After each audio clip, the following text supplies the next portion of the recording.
Hi guys, അപ്പോൾ നമ്മളിന്ന് ഉണ്ടാക്കാൻ പോകുന്ന ചിന്നമുട്ടയാണ്. അപ്പോൾ അതിന് വേണ്ടി കുറച്ച് വെളിച്ചെണ്ണ ഒഴിച്ച് അതിലോട്ട് പെരിഞ്ചീരകം ഇടുക, പിന്നെ ഇഞ്ചി വെളുത്തുള്ളി പേസ്റ്റ് ഇട്ട് ഒന്ന് മൂപ്പിച്ചെടുക്കുക കേട്ടോ. ശേഷം അതിലോട്ടേക്ക് ഉള്ളി, തക്കാളി, പച്ചമുളക് ഈ 3 സാധനം ഇട്ട് നന്നായിട്ടൊന്ന് വഴറ്റിയെടുക്കുക. പിന്നെ അതിലോട്ടേക്ക് മസാലകളൊക്കെ ചേർത്ത് കൊടുക്കുക. മുളക് പൊടി, മഞ്ഞൾപ്പൊടി, ഉപ്പ്, ഗരം മസാല, ഇത്രയും സാധനങ്ങൾ ചേർത്ത് കൊടുക്കുക. എന്നിട്ട് അത് മിക്സ് ചെയ്തതിന് ശേഷം അതിലോട്ടേക്ക് നമ്മൾ കഴുകി വെച്ചിട്ട് എഗ്ഗ് ആഡ് ചെയ്ത് കൊടുക്കുക. പിന്നെ ഇതിലോട്ട് കുറച്ച് വെള്ളം, പിന്നെ ഞാൻ കുറച്ച് കുരുമുളക് കൂടി ചേർത്ത് കൊടുക്കുന്നുണ്ട്. എനിക്ക് കുറച്ച് എരിവ് വേണ്ട കൂട്ടത്തിലാണ്. അപ്പോൾ അതുകൂടി ആഡ് ചെയ്തിട്ട് അടച്ച് വെച്ച് വേവിക്കാം.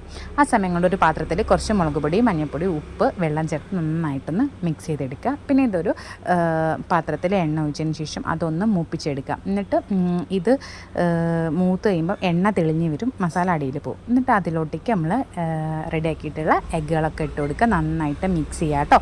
പിന്നെ അതിലോട്ടേക്ക് കറി ലീഫ്, അതുപോലെ തന്നെ മല്ലിയില, ഈ സാധനങ്ങളൊക്കെ ഇട്ട് കൊടുക്കുക. അപ്പോൾ ഇത്രയേ ഉള്ളൂ, സാധനം റെഡിയാണ്. എല്ലാവരും ട്രൈ ചെയ്ത് നോക്കുക, ഫീഡ്ബാക്ക് അറിയിക്കുക. വീഡിയോ ഇഷ്ടപ്പെട്ടാൽ സപ്പോർട്ട് ചെയ്യുക.